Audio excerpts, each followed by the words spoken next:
잠시 기도하시겠습니다. 고마우신 아버지 하나님, 부족한 종을 주님의 귀한 단 위에 세우시고 하나님의 말씀을 전할 수 있는 특권을 주심을 감사를 드립니다. 이 시간에 저희 말씀이 아니고 하나님의 말씀이 되어서 저희 성도님들 심령에 떨어져서 많은 결실을 맺을 수 있도록 이 시간을 축복해 주시고 인도해 주시옵소서. 어둠의 사단의 세력이 일제 침범하지 못하도록 주님께서 막아주시고 오로지 주님 홀로 영광 받아 주시옵소서. 예수님의 이름으로 간절히 기도드렸나이다. 아멘. 오늘의 말씀의 제목은 새로운 각오라는 제목을 통해서 저희들이 은혜를 나누도록 하겠습니다. 새로운 각오입니다. 본문에는 느헤미야 그 결단에 대해서 나옵니다. 결단. 하나님 앞에 우리가 결단하는 그 시간이 또는 결단하는 그 순간들이 많으면 많을수록 좋다. 왜 그러냐면 결단을 하면서 저희들이 점점 더 하나님 앞으로 가까이 나아가는 그러한 신앙이 되기 때문에 그렇습니다. 느헤미야는 사실 조국을 위해서 기도를 참 많이 한 사람입니다. 이제 결단을 조국을 위해서 내가 기도해야 되겠다 결단을 하고, 그리고 많은 사람들을 희망을 주고, 그리고 그들도 같이 동참할 것을 그가 인커리지를 많이 했습니다. 본문에 보시면은 본문 말고 그 9장에 한번 보시면요, 1절에 그달 24일에 이스라엘 자손이 다 모여 금식하며 굵은 배를 입고 티끌을 무릅쓰며 모든 이방 사람과 절교하고 자기의 죄와 열조의 허물을 자복했다고 그랬습니다. 다시 말씀을 드리면 사람들에게 이제는 우리가 하나님 앞으로 다가올 때가 됐다. 우리 마음대로 사는 게 아니고 이제 그동안에 우리가 우리 마음대로 살았는데 죄도 짓고 하나님께서 원치 아니하는 그러한 삶을 살았는데 이게 우리의 모습이다. 이제는 하나님 앞으로 다가와야 되지 않겠나. 이것을 간절히 동족 사람들에게 말씀을 하고 인커리지하고 손을 잡고 나가는 그 모습을 볼 수가 있습니다. 결단이 없는 회개는 아무 소용이 없습니다. 아무리 하나님 앞에서 눈물로 죄를 뒤집어쓰고 통곡을 하여도 결단을 통해서 행위로 이어짐이 없는 회개는 아무것도 아닙니다. 잘 들으세요. 결단을 통해서 행위로 이어지지 아니하는 건 아무 소용이 없다. 결단을 한 다음에 우리 행동이 바뀌어지는 거예요. 한 가지라도 바뀌어져야지 그 결단이 효력이 있고 그 결단이 값어치가 있는 거지. 저희들이 바뀌어지지 아니하면 아무리 하루에 12번 120번 결단을 한다 그래도 그것이 무슨 소용입니까? 이스라엘 백성들은 회개를 했습니다. 그리고 먼저 그들이 한 일은 인을 쳤습니다. 10장 1절에 보니까 그 인친자는 하가리아의 아들 방백, 느헤미야, 시드기야 하면서 이름들이 쭉 나옵니다. 그리고 38절 보니까 우리가 이 모든 일을 인하여 이제 견고한 언약을 세워 기록하고 우리의 방백들과 레위 사람들과 제사장들이 다 인을 치나이다 했습니다. 인을 친다는 거 굉장히 중요한 거예요. 인을 친다는 것은 언약서나 문서에 자신의 이름을 새긴 반지를 갖고 도장을 찍는 그러한 행위입니다. 지금으로 얘기하면 여러분들이 만일에 이 샌프란시스코 쪽에 보니까 집값이 상당히 비싸더라고요. 이렇게 연립주택 같이 이렇게 붙어 있는 주택 방 한 3개짜리 2개짜리 50만 불 아니면 1밀리언 쉽게 가더라고요. 제 기억으로 어릴 때 부모님들이 집을 살 때 인감 도장도 있어야 되고, 그 다음에 지금 여기서는 주로 이제 사인을 하죠. 여러분들의 그 사인을 하고 도장을 탁 찍으면은 이것은 누구도 다시 고칠 수 없는 거다. 이제 이러한 그 생각이 나더라고요.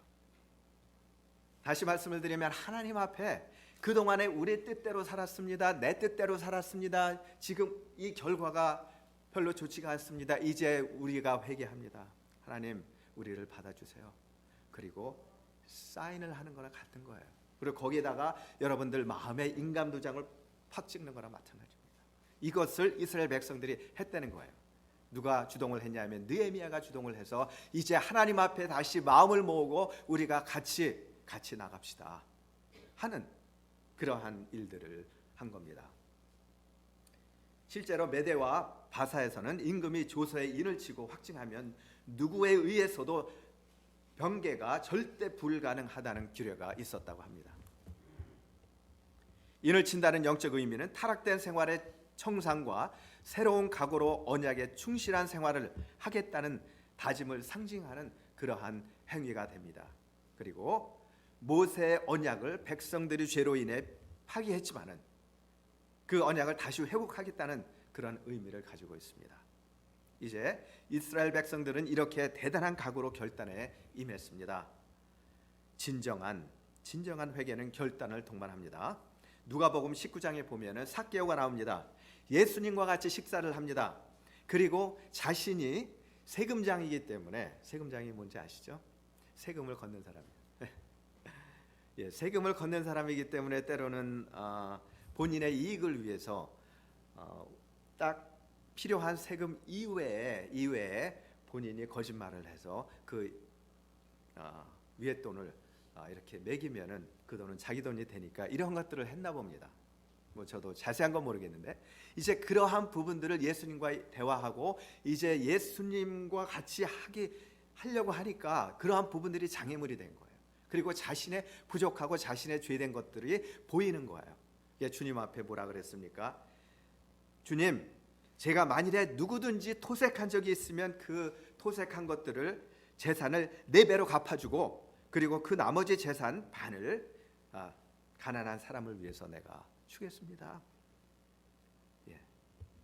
그렇게 회개를 했습니다. 결단을 했습니다. 그리고 행동으로 옮겨서 그 회개가 진정한 회개가 되는 것입니다. 여러분들도 이제 주님 앞에 진정한 회개를 원하십니까? 이제 새로운 각오를 하고 하나님 앞에 이제 행동으로 옮기는 그러한 삶이 오늘 3가지로 말씀을 드릴 텐데 이걸 들으시고 그러면서 새로운 결단의 삶 그리고 행동이 바뀌는 그러한 삶이 되기를 주의 이름으로 축원드립니다. 아멘. 결단의 뜻을 한문으로 보니까 틀결, 끈을 딴. 예. 틀어서 자꾸 왼쪽 오른쪽으로 틀어서 끊는다는 걸 얘기를 해요. 우리들 삶에도 하나님의 말씀 가운데 좋은 말씀이 많이 있고 내가 내 마음속에 부딪혀서 내가 바뀌어야 될 부분들이 많이 있는데 이것들을 어떻게 내가 바꿀 것인가. 결단. 옛날에 제가 예화를 한번 생각을 해봤습니다. 옛날에 니앗가에 보면은 니앗가에 가위 소리를 내면서 뭐라고 얘기하냐면은 이분들을 엿장사라고 합니다. 엿장사, 고물장사. 엿사세요, 엿사. 고물 받아요. 헌 고무신 짝 쇳머리 어떠한 고물도 받습니다.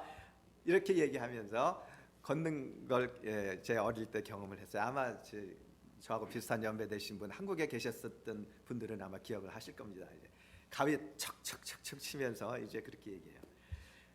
우리가 고물을 가져옵니다. 그리고 엿을 받아들고 그 엿을 잘라 먹으려고 하는데 안 잘려요, 잘. 아무리 애써도 잘 안 돼요. 그럴 때 어떻게 하냐면은 먼저 왼쪽으로 돌리고 오른쪽으로 돌리고 이렇게 해서 틀어버립니다. 그리고 계속 틀면서 막 돌려요. 그리고 잡아 당깁니다. 그러면 이제 엿이 잘려져서 어릴 때 먹던 기억이 납니다. 이처럼 우리의 결단 역시 결단을 처음 하고 나서 제대로 이루어지지 않는다는 것입니다. 그렇다고 여러분들 포기하지 마시라는 거예요. 왼쪽으로 틀고 오른쪽으로 틀고 또 왼쪽으로 비틀고 오른쪽으로 비틀어서 결국은 우리는 그 작업을 계속 해야 된다는 겁니다. 다시 말씀을 드리면 믿음 안에서 할 수 있는 노력들을 계속 해보시고 포기하지 말라는 그러한 말씀을 제가 간절히 드리는 것입니다. 예를 들어서 담배를 끊는 것도 오랜 세월 동안 담배를 피우던 사람이 갑자기 담배를 끊으면 무슨 현상이라고 그러냐면 금단 현상이라고 그러지 않습니까? 이것이 와서 몸에 해롭다고 합니다. 끊는 방법은 매일매일 담배 그 가치 수를 가치 숫자를 줄이는 것이에요. 그래서 마음을 먹고 점점 줄여서 이제는 완전히 내가 끊겠다 하는 마음으로 끊을 수 있는 그러한 여러분들이 돼야 된다는 것입니다. 이제 그 담배가 아니라 제가 말씀드리는 것은 이제 우리의 삶이죠. 하나님 앞에 올바른 결단을 할 때 우리는 우리의 인생을 통해 하나님께 영광을 돌릴 수가 있습니다. 이제 본문을 통해서 이스라엘 백성들은 하나님과의 관계에서 무엇을 어떻게 결단을 했나 저희들이 알아보고 저희들의 삶도 무엇을 어떻게 결단을 하고 그리고 바뀌어야 되는지 알아보도록 하겠습니다. 첫째, 그들은 율법을 철저히 지킬 것을 결단을 했습니다. 지금으로 얘기하면 하나님의 말씀을 지키겠다는 결단이 되겠죠. 우리는 율법이 아니라 신약의 신구약을 합쳐서 예수님께서 필터가 되는 거예요. 예수님의 말씀하신 것을 중심으로 해서 모든 걸 거기에 비교해보고 이것이 나에게 필요하고 하나님께서 원하시는 말씀이다 하면 그 말씀에 순종을 하는 겁니다. 그러나 구약의 말씀대로 율법을 율법대로 지킬 필요는 없습니다. 이것을 잘 저희들이 생각해서 하나님의 말씀을 지키겠다는 결단이 우리 가운데 있을 때에 거기서부터 시작이 되는 거죠. 시편 119편 105절에 보니까 주의 말씀은 내 발의 등이요 내 길의 빛이니이다. 주의 말씀은 내 발의 등이요 내 길의 빛이니이다. 그렇게 기록이 되어 있습니다. 하나님의 말씀은 이스라엘 사람들의 등불이고 빛이었는데 그들은 하나님의 선택을 어떻게 했습니까? 거부했습니다. 육신의 쾌락을 쫓는 선택을 했기 때문에 이웃 나라들의 침략, 포로 생활, 궁핍, 고통 이러한 것들을 그들에게 하나님께서는 허락을 하셨습니다. 결단에는 뭐가 필요합니까? 희생이 필요한 거예요. 그런 까닭에 결단하면서 사는 사람들은 많지가 않습니다. 인생의 승리는 결단에서 승리할 때 주어지는 것입니다. 세뮤얼 존슨이라고 그러죠. 이분이 뭐라고 얘기했냐면은 결단력이 없다면 실행할 수 없고 실행하지 않는다면 성공할 수 없다. 결단력이 없다면 실행할 수 없고 실행하지 않는다면 성공할 수 없다. 결단력이 있는 사람은 반드시 성공을 거둔다. 그렇게 얘기했습니다. 모든 성경은 이 진리를 토대로 이루어진다고 그는 말씀을 했습니다. 우유부단한 사람은 의심이 많은 사람이라고 해요. 의심이 많은 사람은 성경에서 뭐라고 얘기하냐면은 요동하는 물결과 같다. 야고보에서 그렇게 말씀하고 있습니다. 야고보 1장 6절에서 8절까지 제가 읽어드리겠습니다. 오직 믿음으로 구하고 조금 더 의심하지 말라. 의심하는 자는 마치 바람에 밀려 요동하는 바닷물결 같으니 이러한 사람은 무엇이든지 주께 얻기를 생각하지 마라. 두 마음을 품어 모든 일에 정함이 없는 자로다.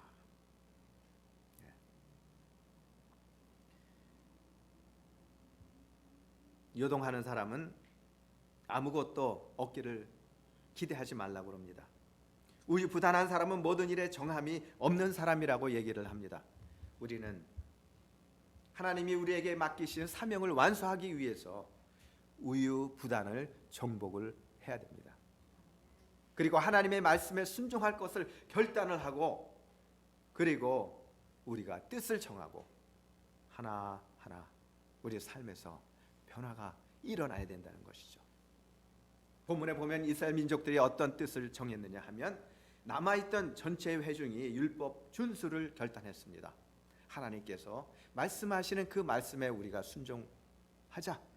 우리 마음대로 우리가 원하는 대로 살지 말고 하나님께서 말씀하시는 대로 순종하자. 28절, 29절에 보니까 하나님의 율법을 준행하는 모든 자와 그들의 아내와 그들의 자녀들 곧 지식과 총명이 있는 자들은 29절에 다 그들의 형제 귀족들을 따라 저주로 맹세하기를. 제가 이 말씀을 볼 적에 좀 소름이 돋더라고요. 내가 만일에 하나님 앞에 약속을 하는데요, 하나님 만일에 내가 이 말씀을 지키지 못하고 또 죄 가운데 들어가고 또 하나님의 말씀을 어기면은 나에게 저주를 주세요. 그거예요. 이 말씀이요. 아시겠습니까? 그냥 하나님 앞에 이렇게 그냥 약속합니다. 이걸로 끝나는 게 아니라 정말 대단한 각오를 한 거예요. 나는 이렇게 살겠습니다. 그렇지 아니하면 차라리 저주를 택하겠습니다. 나는 꼭 내 영혼이 살아야 되겠습니다. 나는 꼭 내 영혼이 천국 가야 되겠습니다. 나는 꼭 주님께서 내 삶의 주인이 되어야 되겠습니다. 나는 주님께서 꼭 내 사업의 주인이 되셔야 되겠습니다. 나는 주님께서 꼭 나의 직장의 주인이 되셔야 되겠습니다. 나의 자녀의 부모가 되어야 되겠습니다. 주님, 내가 부모가 아니라 주님이 부모입니다. 이러한 신앙이 있으세요? 이걸 주님께서 원하시는 거죠. 형식적인 신앙, 적당히 신앙, 이것이 하나님을 기쁘게 해드리는 게 아니고 진실된 참된 신앙을 하나님께서 원하시는 겁니다. 다시 말씀드립니다. 그들의 형제 귀족들을 따라 저주로 맹세하기를 우리가 하나님의 종 모세를 통하여 주신 하나님의 율법을 따라 우리 주 여호와의 모든 계명과 규례와 율례를 지켜 행하며 하나님의 말씀에 순종을 하겠다, 그 말씀입니다. 슈바이처 박사는 유명한 박사죠. 대단한 사람입니다. 그는 은사도 참 많았어요. 유명한 오르간 연주자였고, 철학자였고, 그 다음에 과학자였고, 그 다음에 의사였고, 또 유명한 설교자였어요. 신앙이 참 좋았습니다. 그러나 그의 생애는 찬란한 조명 아래서가 아니라 어둡고 미개한 아프리카에서 끝을 맺게 되었습니다. 참 어릴 때는 슈바이처 박사 많이 존경했어요. 뭐 지금도 존경하지만은 그 슈바이처 박사 전집을 제가 저희 집에 지금은 없지만은 사다가 읽고 그랬습니다. 그가 아프리카로 갈 때 주위에 많은 사람들이 그를 말렸습니다. 붙잡았어요. 너 그렇게 많은 은사를 가지고 있는데, 많은 지식과 모든 걸 다 가지고 있는데 여기서 편하게 살지 왜 거기 가려고 그래? 그렇게 돼요. 주위에 많은 사람들이 그를 붙잡았다고 합니다. 만일 그가 그곳에 남아 있었더라면 그저 평범한 한 시대의 지식인으로 인생을 마쳤을 것입니다. 그 많은 환호와 추앙, 재물들을 포기하고 혜택받지 못한 곳으로 가기는 결코 쉽지가 않았을 거예요. 그러나 그는 아프리카로 갑니다. 왜 아프리카로 갔냐? 하나님께서 나를 부르신다. 아프리카 쪽으로 나를 부르신다. 그리고 거기서 전도 사역을 하고 거기서 하나님의 사역을 하기를 원하신다는 걸 강하게 느끼고 그걸 듣고 하나님의 말씀에 순종해서 아프리카로 간 것입니다. 그의 전도 장소는 아프리카였습니다. 그곳에 가서야 그의 삶은 빛을 발했습니다. 만일에 그가 편안한 삶을 살았다면 빛을 발했겠습니까? 인류의 위안이 되었고 하나님의 말씀을 증거하는 삶, 선교자의 삶, 그리고 봉사하는 삶을 그의 삶을 통해서 완성할 수가 있었습니다. 우리를 향한 하나님의 계획이 있습니다. 하나님께서 섭리를 이루시기 위해 여러분들을 언제 어디로 인도하시든지 간에 우리는 하나님 앞에 순종하며 따를 수 있는 믿음을 가져야 우리 모든 생활에 형통이 되고 하나님께 영광을 드리고, 그리고 하나님 앞에 영광을 드릴 때에 왜 우리의 삶이 빛이 안 나겠습니까? 축복을 받죠. 그러나 우리 생각대로 우리가 원하는 대로 나간다면은, 그리고 그것을 하나님의 뜻으로 얘기한다면은 과연 우리가 하나님의 축복을 많이 받을 수 있을 것인가를 생각해야 되겠습니다. 우리를 향한 하나님의 계획이 있습니다. 하나님께서 무엇을 원하시는지 말씀을 통해서, 기도를 통해서 여러분들 깨닫고 한 가지씩 우리가 하나님의 뜻을 쫓아 나가고 우리 자신의 부족한 부분을 채워 나갈 때, 변해 나갈 때 하나님께서는 그걸 통해서 영광 받으시고 우리를 통해서 영광 받으시고, 그리고 우리를 통해서 주의 많은 변화를 일으키시는 좋으신 하나님인 것을 저희들이 알 수가 있습니다. 아멘. 두 번째로 세상을 쫓아가지 않겠다는 결단이 필요합니다. 세상을 쫓아가지 않겠다는 결단이 필요합니다. 30절, 31절에 보니까 두 가지 결단을 그들은 합니다. 30절에 우리의 딸들을 이 땅 백성에게 주지 아니하고 우리의 아들들을 위하여 그들의 딸들을 데려오지 아니하며, 31절에 보니까 혹시 이 땅 백성이 안식일에 물품이나 온갖 곡물을 가져다가 팔려고 할지라도 우리가 안식일이나 성일에는 그들에게 가서 사지 않겠고 일곱째 해마다 땅을 쉬게 하고 모든 빛을 탕감하리라. 그 결단을 합니다. 이방인과의 통혼을 금지했고 안식일과 안식년 성일을 지킬 것을 그들은 맹세를 했다는 것입니다. 이스라엘 백성들이 이방인과의 통혼을 금지했는데, 그리고 안식일을 온전히 지키기로 결단을 했는데, 두 가지 그 악습 때문에, 그 두 가지를 조상들이 계속 악습으로 되풀이했기 때문에 자신들이 어려움을 당하고 포로로 잡혀갔었다는 것을 그들이 깨달은 것입니다. 통혼을 통해서 이방인들이 통혼이 왜 그렇게 나쁩니까? 그 당시에 제가 말씀드리는 거예요. 통혼을 통해 이방인들이 가지고 온 우상을 숭배를 하게 되는 거예요. 예. 이방이 가지고 온 우상들을 숭배를 하니까 자연히 하나님과는 멀어지고, 하나님께서 뭐라고 말씀하십니까? 나 외에 다른 신을 섬기지 말라, 그렇게 말씀하시고, 하나님은 질투하시는 하나님이라고 말씀하셨는데, 다른 우상을 가지고 그 우상을 섬기는 사람하고 결혼을 해서 사니까 얼마나 하나님께서는 답답하시겠어요. 그리고 안식일에도 그 사람들은 다른 컬처에 살았기 때문에 와서 왜 안식일에, 주일날 안식일에 일을 꼭 하지 말아야 되나, 안식일에도 일하면 어때, 그러면서 그들이 일을 할 때 또 따라 했겠죠. 그러다 보니까 과거의 조상들이 점점 하나님의 은혜와는 먼, 하나님이 싫어하는 일들을 했다는 것입니다. 오늘날도 하나님께서는 우리에게 세상의 우상을 섬기지 말라고 말씀을 하고 계십니다. 그리고 주일에 거룩히 하나님 앞에 예배를 드리라고 하나님께서는 저희들에게 말씀을 하고 계십니다. 그럼에도 불구하고 우리 역시도 때로는 주일을 가볍게 생각하는 경향이 없지 않아 있습니다.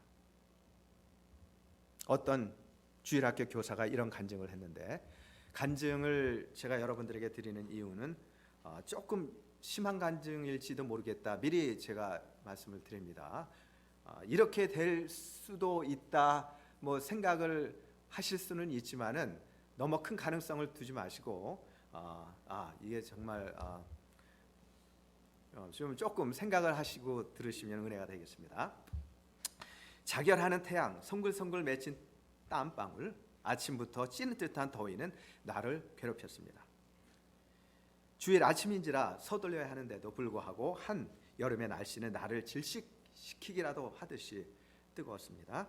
오전 8시부터 시작되는 교회 기도회 모임, 아이들을 웃는 얼굴로 맞은 후에 예배드리기, 어린이 성경 공부 지도, 성가대 연습, 대예배 참석, 점심 식사, 어린이 가정신방, 어린이 오후 예배 참석, 주일학교 예배실 정리 및 청소, 교사 모임, 그리고 귀가. 뭐 그렇다고 월급 받고 일하는 것도 아닌데 이것저것 맡다 보니까 아침 일찍이 뭐 8시, 그 전에 8시쯤 와가지고 오후 한 3시, 4시쯤 집에 귀가하는, 이거를 반복을 하는, 그러한 이제 교회에서 흔히들 많이 있는 일이죠. 이러한 분이 계셨습니다. 주일 하루 동안의 일과를 머릿속에 떠올리며 교회로 향하는 나의 발걸음은 무척이나 무거웠다고 합니다. 의무감에 사로잡혀 주일을 지키고 있다는 생각이 나를 그런 쪽으로 몰고 가고 있습니다. 거룩하고 기쁘게 지내야 할 주일은 나는 이렇게 힘들게 계속해서 맞이하게 되었었습니다. 아무런 죄책감도 없이 언덕길을 막 오르기 시작했을 때, 그때였는데 뒤쪽에서 위쪽에서 내려오는 사람들 몇 명이 보였습니다. 우리 교회 다니는 K씨의 가족들이었습니다. 그들은 양손에는 가방을 들고 간편한 옷차림을 하고 있었습니다. 안녕하세요, 어디 가시나 보죠? 하고 내가 먼저 인사를 하고 물었습니다. 오늘부터 여름 휴가가 시작되거든요. 그래서 가족들과 함께 며칠 동안 바닷가에 가서 쉬었다 오려고요. 잘 다녀오라는 인사를 하고 나는 다시 교회 쪽으로 발걸음을 돌렸습니다. 그런데 그 순간 이런 생각이 저희 머릿속에 떠올랐습니다. 참 부럽다. 나도 이 더위를 피해 산이나 바닷가에 가서 푹 쉬었다 오면 얼마나 좋을까. 아니면 집에서 하루쯤 쉬는 것도 괜찮을 텐데. 그러나 한편으로 이런 생각도 들었습니다. 그래도 오늘은 주일인데 하나님 앞에 영광을 드려야 되지 않나. 내가 무엇을 더 사랑하나, 하나님을 더 사랑하나, 아니면 세상을 사랑하나. 건강도 하나님께서 건강을 주고 계신데 내가 아프지 않게 하나님께서 다 인도하시겠지 하는 믿음을 갖고 나가야지, 이제 이런 생각도 했다고 합니다. 그 다음 주일도 나는 이런 생각을 뿌리치지 못한 채 교회로 갔습니다. 그런데 다른 날과 달리 그 다음 주에 이상하게도 교회 분위기가 매우 어수선했다고 합니다. 글쎄, K씨네 식구들 말이에요, 바닷가에서 돌아오는 길에 오다가 그만 교통사고가 나서 가족들 모두 즉사했대요. 저는 참 안 됐군요. 안 되긴 뭐가 안 돼요. 언젠가는 이런 불상사가 일어날 줄 알았어요. 그 집 식구들은 주일날 예배드리지 않고 다른 데 가는 적이 참 많더라고요. 제가 말씀드리는 요지가, 오해하지 말라는 요지가 뭐냐 하면, 그런데 가실 수도 있어요. 그러나 제가 여러분들에게 부탁드리고 싶은 건, 주일 예배 시간을 아시니까 그 시간에 맞춰서 가셔서 야외 예배를 드리시면 되지. 가시지 말라는 게 아니고 가서 좋은 시간도 가지실 수 있는데 하나님이 우선이니까 하나님을 우선으로 생각을 하시라는 얘기예요. 만일에 그렇지 못하고 예배드리지 않고 본인들이 원하는 대로 그런데 가끔 주일날 놀러 간다. 그러면은 그분이 과연 주님을 구주로 영접한 사람인가 의심을 해봐야 되겠죠. 이 사건은 내게 큰 충격으로 다가왔습니다. 그 일을 꼭 내가 당한 것 같은 기분이 들었기 때문입니다. 만약 나도 주일을 지키지 않고 다른 곳에 갔었더라면 그 사건 이후 주일을 맞이하는 나의 태도가 예전과는 크게 달라졌으면 물론입니다. 그렇습니다. 주일은 하나님께 예배드리며 하루를 거룩하게 보내는 그러한 날입니다. 하나님께서는 하나님 앞에 순종하고 철저하게 하나님을 섬기고 경외하는 성도들로 하여금 결코 우리가 그렇게 산다면은 우리들을 손해보게 하시는 하나님이 아니다. 그렇게 우리가 생각을 해야 되겠습니다. 하나님 앞에 늘 충실해야 되겠죠. 마지막으로 셋째, 물질을 쫓아가지 않겠다는 결단을 그들은 하나님 앞에 합니다. 31절, 일곱째 해마다 땅을 쉬게 하고 모든 빛을 탕감하리라 하였고, 땅을 쉬게 하는 것으로 말미암아 백성들의 농사가 성공적으로 지어질 수 있도록 하나님께서 배려하신 겁니다. 빛을 탕감한다는 것은 부자들이나 평민들이나 공평하게 잘 살게 하기 위한 하나님의 뜻이죠. 너무 빛을 많이 졌다, 오랜 시간이 흘렀다, 이제는 이 사람도 다시 재활할 수 있는 자격이 있고 재활할 수 있는 기회를 줘야 된다. 이제 이것이 이러한 것들이 하나님의 뜻입니다. 32절에 보니까 우리가 또 스스로 규례를 정하기를 해마다 각기 세겔의 3분의 1을 수납하여 하나님의 전을 위하여 쓰게 하되, 37절에 또 처음 익은 밀의 가루와 거제물과 각종 과목의 열매와 새 포도주와 기름을 제사장에게로 가져다가 우리 하나님의 전에 여러 방에 두고 또 우리 산물의 11조를 레위 사람들에게 주리라 하였나니, 이 레위 사람들은 우리의 모든 성읍에서 산물의 11조를 받는 자이며, 그렇게 기록이 되어 있습니다. 과거에는 이러한 하나님의 말씀을 무시해서 고통을 받았지만 이제 새롭게 그들이 물질적으로 새롭게 하나님 앞에 결단을 합니다. 지금으로 말씀을 드리면 교회 운영을 위해서 11조, 감사헌금, 주정헌금, 주일헌금 이러한 것들을 하나님 앞에 드린다는 것을 의미를 하는 것입니다. 교회는 성도님들의 헌금으로 교회가 운영이 됩니다. 교회도 우리의 가정처럼 교회도 우리는 귀중하게 생각을 해야 됩니다.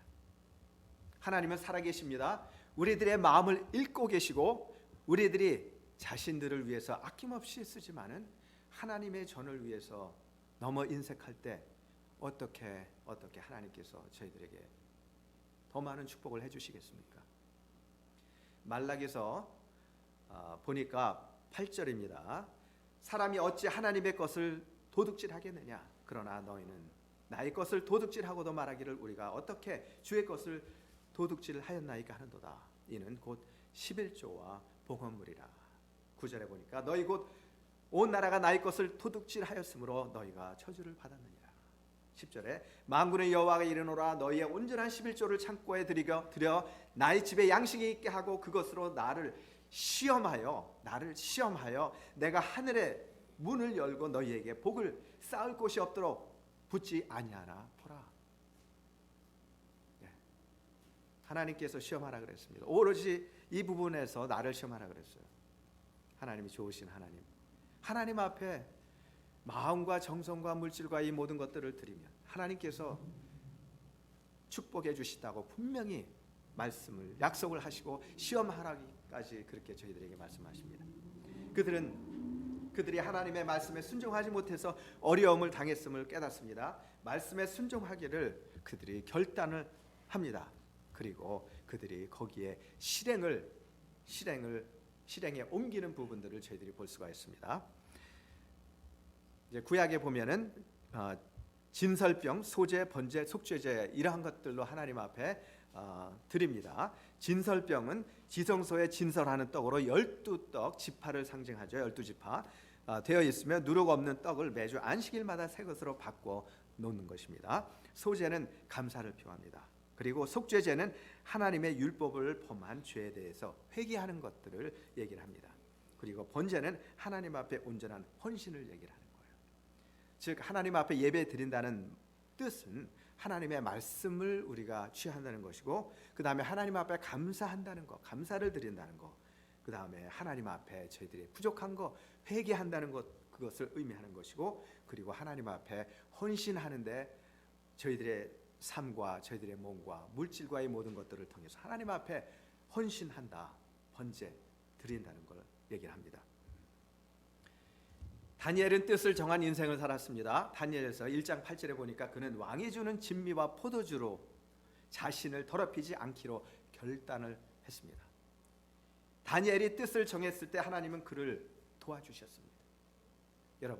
여러분들이 뜻을 정할 적에, 뜻을 정할 때 하나님께서 분명히 여러분들을 도와주실 걸 저는 확신합니다. 결단한다는 것은 말씀을 따라 산다는 것입니다. 말씀을 따라 산다는 것은 믿음을 따라 산다는 것입니다. 우리가 믿음을 따라 살려고 할 때 하나님께서 분명히 우리를 도와주실 것입니다. 믿음을 따라 산다는 것은 모험하는 인생을 산다는 것과 어떤 면에서는 비슷할 수도 있습니다. 아브라함은 부르심을 받았을 때에 순종하여 장래 기업으로 받을 땅을 향해서 앞으로 기업을 받을 그 땅을 향해서 갈 바를 알지 못하고 하나님께서 떠나라고 할 때 무조건 순종하고 떠났습니다. 이게 시브리서 11장 8절에 있습니다. 갈 바를 알지 못한 채 말씀을 쫓아간 거예요. 그 결단이 뭡니까? 하나님의 축복 속으로 들어가서 하나님께서 아브라함을 축복해 주셔서 믿음의 조상으로 만드셨습니다. 결단한다는 것은 초점을 맞춘다는 것과 비슷한 것 같습니다. 제가 어릴 때 여러분들 지금도 아이들이 그런 장난을 하는지 모르겠는데 어른들이 상당히 싫어했어요. 먹종이가 있습니다. 먹종이를 문방구에서 사다가 돋보기 있죠. 돋보기 또 파는 게 있어요. 그래서 돋보기를 사가지고 밖에 나가서 어른들이 있나 없나 보고, 그걸 햇빛 잘 나는 날에 햇빛에 이렇게 하면은, 그리고 초점을 모아요. 그러면은 이게 타는 겁니다. 검은 종이가 타서 막 활활활 타요. 그러면 또 죽이고, 그 다음에 또 보고 또 이렇게 하고, 그렇게 놀던 생각이 납니다. 아마 여러분들도 해보신 분 계실지 모르겠는데, 제가 말씀드리려고 하는 것은 초점을 맞추는 거예요. 결단한다는 것은 여러분들의 신앙에 초점을 맞추는 거예요. 결단이 없고 그저 그렇게 좋게 살아간다면 하나님께서 어떻게 저희들에게 축복을 해주시겠어요? 우리는 결단을 해야 됩니다. 한 방향을 선택한다는 것, 다른 방향을 포기한다는 것과 비슷합니다. 내가 초점을 맞춘다는 것은 다른 것 다 포기하고 그리고 이것을 하나로 모은다는 그러한 뜻이 되는 겁니다.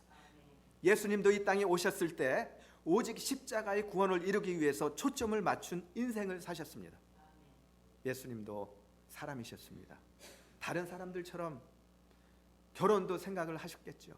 다른 사람들처럼 그러한 케미컬적인 화학적인 반응도 일어나셨겠죠. 속으로 여자 보고 좋아하는 마음도 있었겠고, 또 물건을 보면은 물건을 갖고 싶은 마음도 있으셨겠고, 그러나 이 모든 것들을 다 버리셨어요. 그리고 십자가에서 우리들의 죄를 위해서 돌아가신 것입니다. 결단한다는 것은 사명을 따라 산다는 것을 의미합니다. 사도 바울은 예수님께서 맡기신 사명을 이루기 위해서 자신의 생명을 조금도 귀하게 여기지 아니했다고 사도행전 20장 24절에 기록이 되어 있습니다. 어떤 분이 병원에서 폐가 나쁘다는 진단을 받았습니다. 그런데도 담배를 끊지 못하는 자신이 너무나도 한심스러웠어요. 그 문제로 고민하다가 하루는 가족들 앞에서 선언을 했습니다. 나는 앞으로 절대 담배를 피지 않겠다. 담배를 끊은 지 며칠이 지났습니다. 그러자 계속 머릿속으로 파고드는 담배 생각, 이 생각 때문에 미칠 것만 같았습니다. 결국 참지 못하고 딱 한 대만 하고 구석에 숨어서 담배를 피웠습니다. 담배를 피다가 그만 아내에게 들켰습니다. 그때 아내가 한심하다는 듯이 남자가 약속을 며칠도 못 지켜요? 라고 핀잔을 줬습니다. 그러자 그분이 내가 앞으로 담배를 안 핀다 그랬지 언제 옆으로 담배를 안 핀다고 했나? 앞으로 담배를 안 핀다 그랬지 옆으로 언제 내가 담배를 안 핀다 그랬나? 그리고 옆으로 담배를 폈대요.